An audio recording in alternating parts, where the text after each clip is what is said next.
Mais alors, quoi faire après une licence de droit?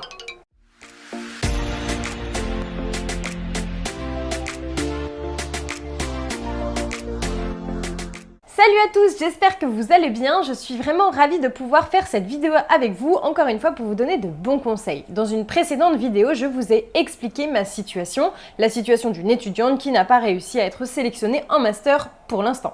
Et je sais que nous sommes nombreux dans ce cas-là. C'est pourquoi j'ai eu à cœur de chercher pour vous et pour notamment vous aider à trouver un projet professionnel pour l'année prochaine. Pour ceux qui seraient dans la perspective de s'adapter, comme je l'expliquais dans ma précédente vidéo, eh bien j'ai sélectionné pour vous 7 concours que j'ai découverts et qui sont ouverts aux étudiants qui ont en poche une licence de droit. En effet, ne vous sous-évaluez pas, vous êtes quand même détenteur d'un Bac+3, une licence de droit, ce qui est vraiment super. Donc je vous félicite. Alors, en ce qui concerne les concours, j'en ai découvert 7, peut-être que tu les connais, peut-être que tu ne les connais pas tous, c'est pourquoi je voulais tous vous les présenter. Alors, reste bien attentif et c'est parti! Premier concours que j'ai découvert, c'est le concours de directeur de service judiciaire de la protection de la jeunesse. Finalement, c'est un concours qui vous permet de travailler dans des foyers d'accueil finalement pour la protection de la jeunesse, la protection des mineurs. Donc finalement, qui ouvre de belles perspectives professionnelles. Cette année, les candidatures sont ouvertes jusqu'au 1er juillet. Donc il te reste une bonne semaine pour pouvoir candidater. Alors, n'hésite pas à t'inscrire à ce concours s'il t'intéresse. En ce qui concerne la date d'examen de ce concours, c'est le 7 octobre. Donc finalement, tu as tout l'été, plus 2 mois quasiment, pour réviser ce concours et pourquoi pas l'obtenir. Et faire en sorte que ta licence de droit, tu ne l'aies pas eu pour rien. Grosso modo, pour ce concours, j'ai vu qu'il y avait 2 épreuves écrites et 2 oraux. Donc finalement, ça te fait 4 épreuves à réviser. Oui, ça reste 4 épreuves, mais je pense qu'en quelques mois, notamment avec l'été, tu seras tout à fait prêt pour réussir ce concours. Si tu souhaites plus d'informations concernant ce concours, eh bien je te donne rendez-vous dans le lien de ma description. Deuxième concours. C'est un concours que vous connaissez tous un petit peu plus, c'est le concours de greffier des tribunaux judiciaires. C'est un concours qui est vraiment fantastique et notamment qui vous offre de belles débouchés. Être greffier, c'est vraiment une super belle profession. D'ailleurs, il va bientôt y avoir un live sur mon compte Instagram, donc si jamais ça t'intéresse, n'hésite pas à venir t'abonner sur mon compte Instagram.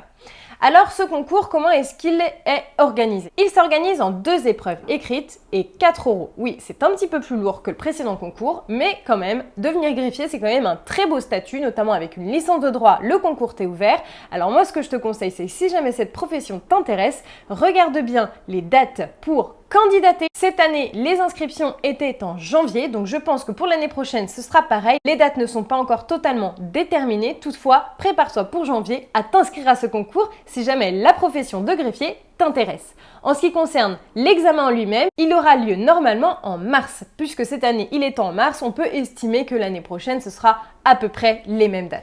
Pareil, si tu souhaites plus d'informations concernant ce concours, je te mets le lien dans ma description.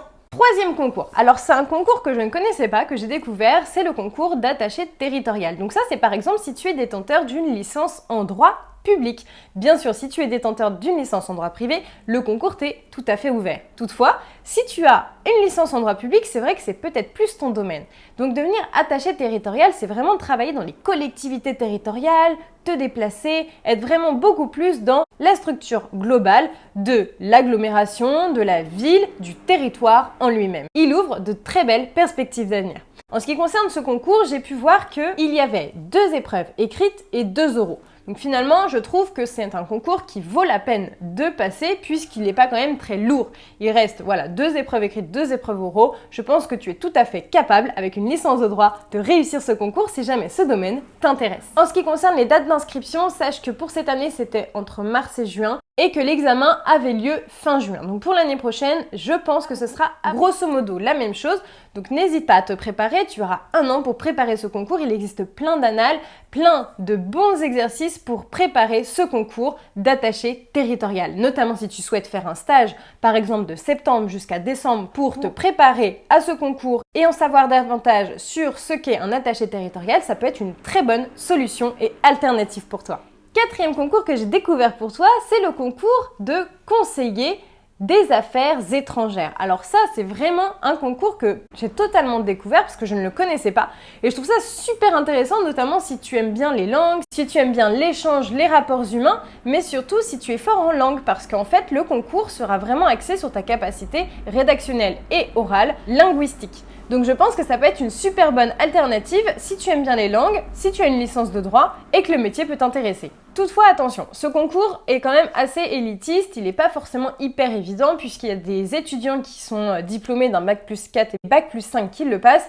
Si tu es détenteur d'un bac plus 3, tu ne seras pas forcément le plus à l'aise avec ce concours, mais attention, il t'est ouvert. Donc tu peux tout à fait le passer, tu as les capacités de le faire, notamment si tu t'y entraînes. Alors, ce concours est lourd, il a 7 épreuves écrites et il a 6 épreuves orales. Donc c'est vrai que c'est un concours qui est assez lourd, je pense qu'il faut quand même bien s'entraîner pour pouvoir le réussir, mais être conseiller des affaires étrangères peut être un super plan si jamais tu n'as pas réussi à avoir de master pour l'an prochain. 5e concours que j'ai découvert pour toi, c'est le concours de directeur des hôpitaux. Ouais, c'est un concours qui existe, je le connaissais pas du tout et je trouve ça super intéressant si par exemple tu es intéressé dans le domaine de la santé. Si par exemple tu voulais postuler un master en droit de la santé ou que tu voulais travailler dans ce domaine-là, et tu peux passer le concours pour devenir adjoint ou carrément directeur d'hôpital. Alors bien sûr, si tu passes le concours et que tu l'as, tu vas pas devenir directeur d'hôpital là dans la seconde. Bien sûr que non, mais en tout cas ça te permet d'avoir une voie d'accès à cette profession que je trouve super intéressante si tu es détenteur d'une licence de droit et que par exemple tu souhaites te spécialiser en droit de la santé. En ce qui concerne ce concours, il y a 3 épreuves écrites et ensuite si tu es admissible, tu passeras également 3 autres épreuves. Ce sont des oraux généralement pour les épreuves d'admission finale. Donc c'est un concours qui se prépare. Toutefois, si tu es intéressé par ce concours, je te mets toutes les informations dans ma description. 6e concours que je n'ai pas découvert mais que je te présente, c'est le concours pour devenir officier de police. Oui, il y en a beaucoup d'étudiants en droit qui s'intéressent à la profession d'officier de police. C'est un métier qui est vraiment génial et qui se prépare parce que voilà, avec une licence de droit, tu peux passer tout à fait le concours pour devenir officier de police. C'est quand même un super grade et ça te permet d'avoir un métier qui bouge, qui est stimulant. Si par exemple en droit, tu aimais le droit pénal, que tu es assez à l'aise en sport, ça peut être un concours qui peut vraiment être fait pour toi. Pourquoi ? Parce qu'en fait, tu vas passer certaines épreuves. Alors, il y a beaucoup d'épreuves pour devenir officier de police, mais notamment, tu vas avoir une épreuve en procédure pénale et tu vas également avoir une épreuve de sport. Alors là, il faut quand même être assez fort parce que une note en dessous de 7 sur 20, si je ne me trompe pas, est éliminatoire d'office.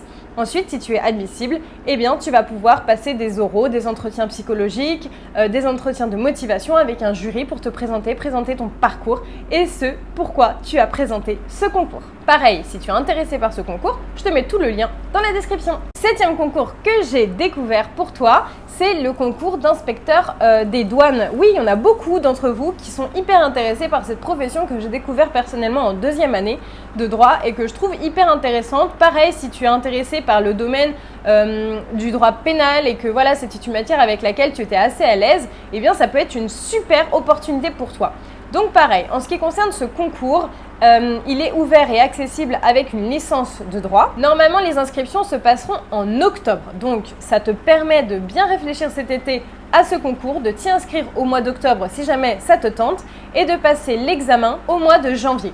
Voilà, ce sont les dates qui étaient posées l'année dernière. On imagine que ce sera à peu près les mêmes dates pour cette année. En tout cas, si tu es intéressé par ce métier, n'hésite pas à passer le concours et te donner les moyens de faire quelque chose avec ta licence.